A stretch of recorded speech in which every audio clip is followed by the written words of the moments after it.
Assalamualaikum warahmatullahi wabarakatuh. Baiklah, di sini saya akan menjelaskan tentang resume manajemen kelas. Adapun yang pertama itu ialah pengertian membina hubungan kelas dengan masyarakat. Nah, sekolah secara formal adalah wadah atau tempat pembinaan dan pengembangan pengetahuan sikap dan keterampilan yang sesuai dengan yang dikehendaki oleh masyarakat di mana sekolah itu berada. Sekolah atau masyarakat meliputi hubungan sekolah dengan orang tua, siswa, hubungan sekolah dengan instansi terkait, hubungan sekolah dengan dunia usaha dan tokoh masyarakat, dan hubungan sekolah dengan lembaga pendidikan lainnya. Adapun hubungan sekolah dengan orang tua siswa, yang pertama, orang tua mengetahui tentang kegiatan yang dilaksanakan sekolah. Sekolah mengetahui semua kegiatan orang tua siswa dan para siswa di rumah. Orang tua siswa mau memberi perhatian yang sangat besar dalam menunjang kegiatan di sekolah. Yang kedua, hubungan sekolah dengan instansi terkait. Ini sangat perlu membina hubungan baik secara timbal balik dengan instansi tersebut. Yang ketiga, hubungan sekolah dengan dunia usaha dan tokoh masyarakat. Hubungan ini tidak kalah pentingnya dengan jalinan hubungan pihak lainnya. Yang B, sumber pelanggaran tata tertib. Yang pertama itu ada kebutuhan fisik, yang kedua kebutuhan akan keselamatan, yang ketiga kebutuhan rasa memiliki dan rasa kasih, kebutuhan akan hormat dan harga diri, kebutuhan pengetahuan dan pemahaman, kebutuhan keindahan dan akulisasi. Yang C ada peraturan dan tata tertib. Ada materi selanjutnya yaitu tentang mengajar yang efektif. Mengajar adalah bimbingan siswa agar mengalami proses belajar. Dalam belajar, siswa menghendaki hasil belajar yang efektif bagi dirinya.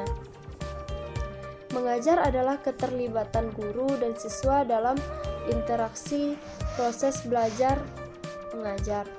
Adapun syarat-syarat mengajar yang efektif, yang pertama, belajar sangat aktif baik mental maupun fisik. Yang kedua, guru harus menggunakan banyak metode pada waktu mengajar dengan variasi metode. Selanjutnya ada motivasi, dapat menguatkan kegiatan anak belajar, kurikulum yang baik dan seimbang. Yang selanjutnya, guru perlu mempertimbangkan pada perbedaan individual. Selanjutnya, guru akan mengajar efektif dan lain-lain. Pengaruh guru yang sugestif perlu diberikan pula kepada anak. Seorang guru harus memiliki keberanian yang timbul dalam proses belajar. Guru harus menciptakan suasana yang demokratis di sekolah. Pada penyajian bahan dan pelajaran pada anak, pelajaran harus integrasi, perlu dihubungkan dengan kehidupan nyata. Guru harus banyak memberi kebebasan dan pengajaran remedial. Yang C ada cara mengajar efektif. Yang pertama, menguasai pengajaran. Yang kedua, mengetahui dengan jelas sasaran pengajaran. Yang ketiga, mengutamakan susunan yang sistematis. Yang keempat, banyak gunakan contoh kehidupan. Yang kelima, cakap menggunakan bentuk cerita. Menggunakan panca indera, melibatkan murid dalam pengajaran, menguasai kejiwaan murid, dan menggunakan cara mengajar yang hidup. Yang terakhir, menjadikan diri sendiri sebagai teladan.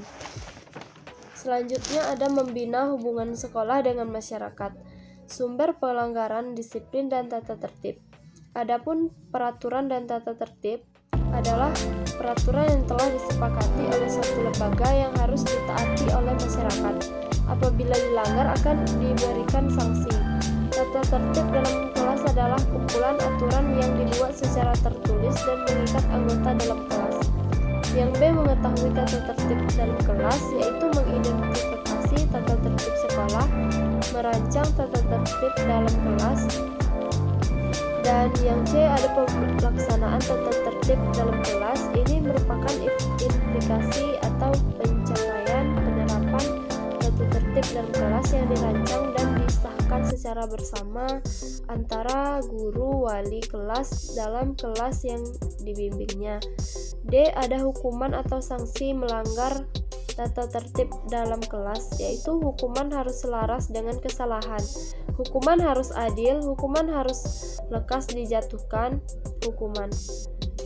Yang solusi itu menumbuhkan kesadaran pada diri siswa, memberikan bimbingan dan konseling. Sanksi untuk siswa yang melanggar, yang selanjutnya selalu melakukan pengawasan pada siswa dan apresiasi penghargaan untuk siswa. Dan materi terakhir yaitu tahapan penanggulangan disiplin. Tahapan yang pertama itu dalam memelihara disiplin itu ada pencegahan, pemeliharaan, dan campur tangan. Yang B itu pengunggahan disiplin, yaitu pengenalan siswa, menggunakan tindakan korektif, melakukan tindakan pengembalian. Yang C ada tujuan penanggulangan disiplin. Yang pertama menjelaskan tahapan cara memelihara disiplin kelas, menjelaskan langkah-langkah, alasan diterapkan campur tangan oleh guru, mengemukakan jenis-jenis gangguan yang muncul di kelas, cara penanggulangan disiplin kelas yang baik, menyebutkan alat yang dapat digunakan, menjelaskan tahap pada peraturan, dan mengiktisarkan langkah-langkah. Nah, mungkin itu saja yang dapat saya jelaskan tentang materi manajemen kelas. Untuk itu, jika terdapat kesalahan, saya mohon maaf. Saya tutup dengan wassalamualaikum warahmatullahi wabarakatuh.